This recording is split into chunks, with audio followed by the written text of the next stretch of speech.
তিয়াত্তরে থামল তবলার জাদুকরের পথ চলা, প্রয়াত ওস্তাদ জাকির হোসেন।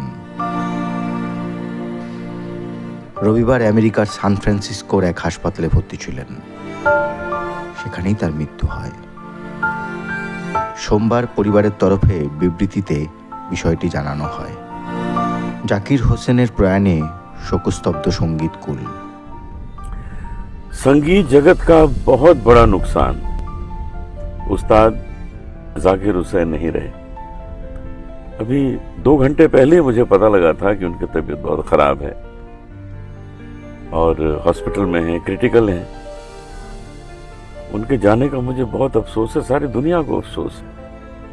हिंदुस्तान के एक प्राइड ऑफ कंट्री होते हैं ना, वो भी ऐसे थे कि हमारा हिंदुस्तान जब तबले का जिक्र होता है तो उनके नाम से जाना जाता है।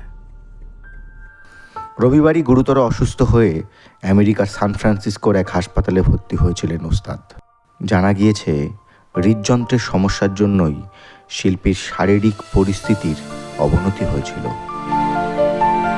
পরিবারের তরফেও তার দ্রুত আরোগ্য কামনা করে প্রার্থনার অনুরোধ করা হয়, কিন্তু শেষ রক্ষা হলো না। 73 বছর বয়সে চিরতরে পরলোকের উদ্দেশ্যে রওনা হলেন ওস্তাদ জাকির হোসেন।